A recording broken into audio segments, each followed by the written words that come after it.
We live in an era of endless exposure. Every detail of our daily lives can be documented, shared, and analyzed within seconds. Social media has made it not only possible, but almost expected to narrate our private experiences to a public audience.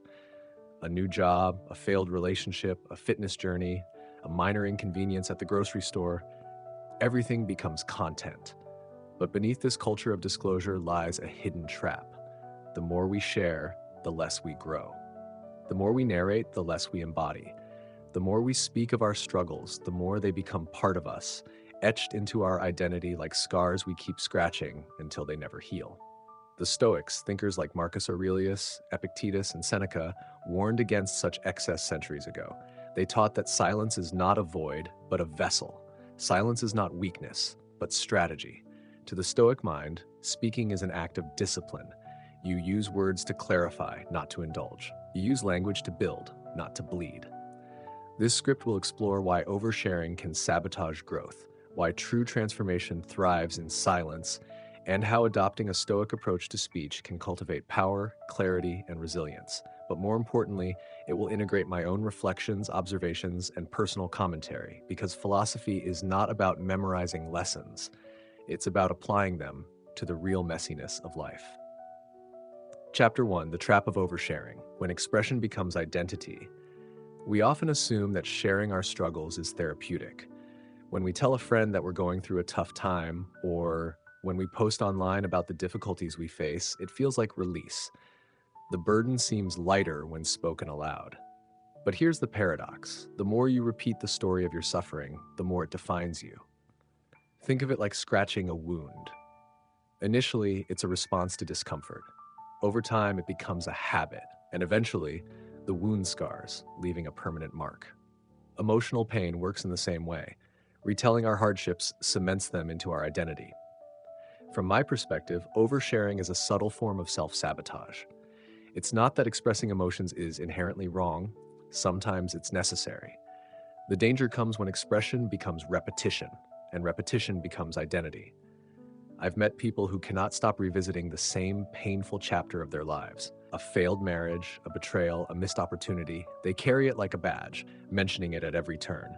And as they retell it, they rehearse it.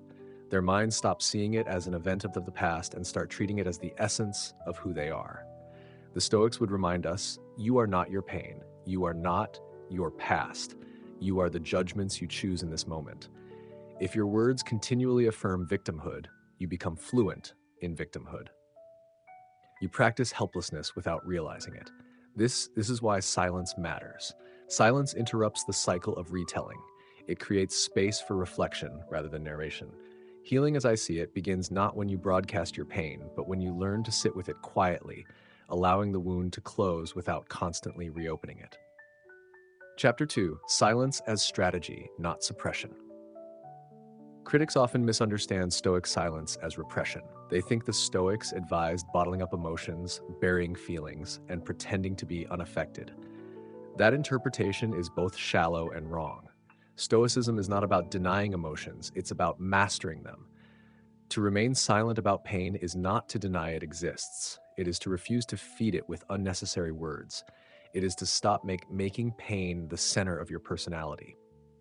I'll give you an example. Imagine two people who recently went through breakups. The first talks about it constantly, telling every friend who will listen, posting cryptic quotes on social media, revisiting the details repeatedly.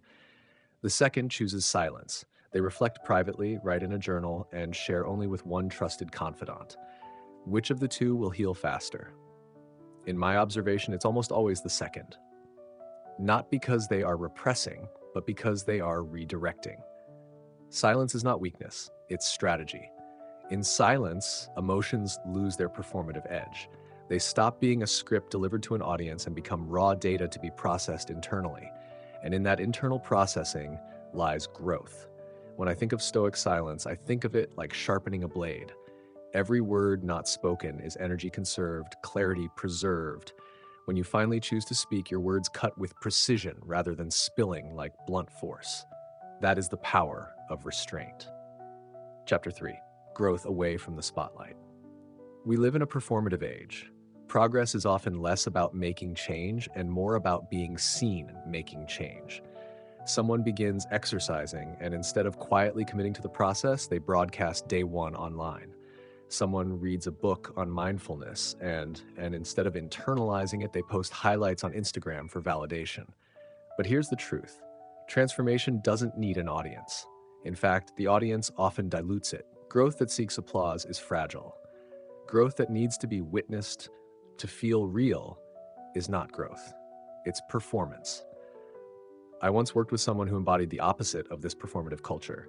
He never announced his habits. He didn't tell anyone he was journaling daily or meditating. Months later, I noticed his demeanor had shifted. He was calmer, more thoughtful, less reactive. His silence had protected his transformation. It allowed his progress to take root without being trampled by external expectations or the pressure of constant reporting. The Stoics understood this. Marcus Aurelius never published his meditations for applause. They were private exercises written to himself to refine his character. Epictetus didn't care about followers. He cared about integrity. Their transformations were not staged for others. They were cultivated for the self. My opinion is clear. The strongest change is quiet change, the kind that doesn't beg to be noticed, but becomes undeniable when it naturally radiates through your actions and presence. Chapter 4, the dopamine trap of talking too soon. Science adds another layer here. Studies show that when you talk about your goals, your brain releases dopamine, the same neurotransmitter that rewards actual achievement. In other words, you get the chemical satisfaction of progress without having done any work. This is why many people who loudly declare, "I'm finally going to get in shape," or "I'm turning my life around," often fail to follow through. They feel good saying it. Their brains trick them into believing change has already begun. But because no action follows, the excitement fades, leaving them stuck. I've fallen into this trap myself. I once announced publicly that I was going to start a long-term project. The praise and encouragement poured in, and I felt accomplished. But weeks later, I hadn't moved an inch. Why? Because I had already cashed in the reward through words. The Stoic alternative is simple but powerful. Resist the urge to speak. Let the work itself be the reward. Save the satisfaction for real progress. If you want to climb a mountain, don't pop the champagne at the base just because you decided to start. Begin climbing. The celebration will be sweeter at the summit. Chapter 5, Rewriting the Old Story. We all have scripts running in our minds. Some are empowering. I am resilient. I am capable. I can endure. Others are destructive. I always fail. I am not worthy. I am unlucky. The destructive ones are often reinforced by repetition. Each time you tell others or yourself that you are unlucky, you strengthen that script. This is why oversharing past wounds is so harmful. You end up living in an outdated version of yourself, rehearsing lines from a play that should have closed long ago. I once met a man who, every time he entered a room, would recount the story of how his previous employer mistreated him. Years had passed, yet he spoke of it as though it had just happened. His identity had fused with the grievance. And because of this, every new opportunity was filtered through the lens of that old injustice. He couldn't move forward because he was still performing Act 1 of a drama that needed to end. The Stoics urged us to abandon these old scripts. Epictetus famously said, "It's not things that disturb us, but our judgments about them." If we keep judging ourselves based on outdated pain, we remain trapped. But if we stop telling the story, we start writing a new one. For me, this means practicing intentional silence. Instead of explaining myself through the lens of the past, I pause. I ask, is this story still true? Is this who I am now, or just who I used to be? That small act of questioning breaks the cycle and makes space for growth. Chapter 6, Who deserves access to your inner world?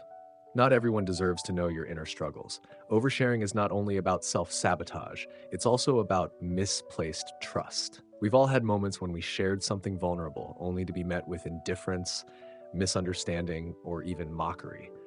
You hand someone the map to your soul, and they treat it like a crumpled receipt.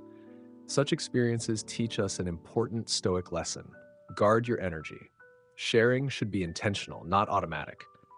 Ask yourself, do I need help, or do I just want validation?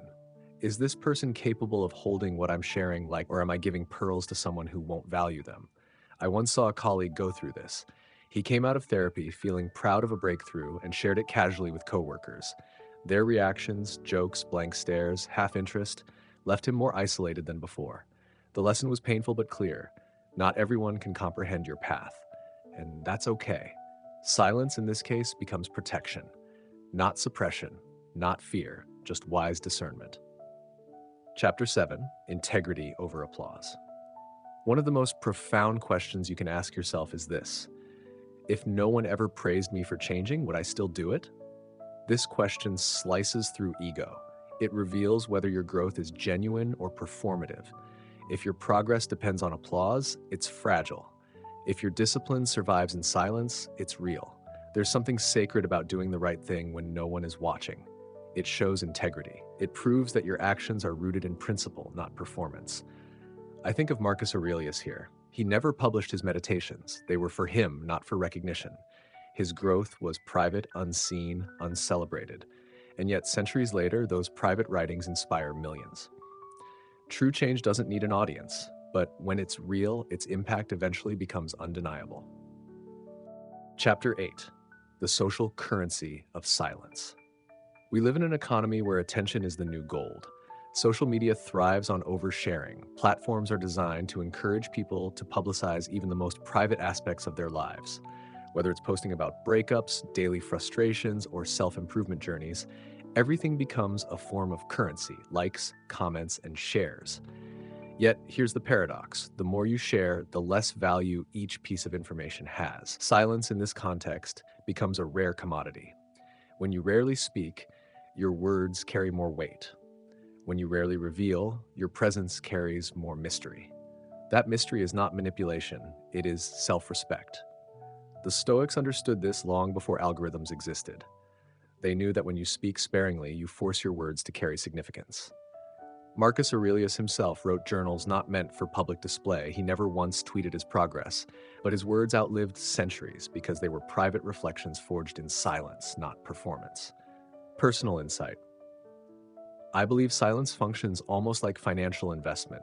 If you flood the market with too much currency, its value drops. If you preserve it carefully, its scarcity increases worth. The same is true with your inner life. When you reveal it constantly, it depreciates. When you reserve it, it gains dignity.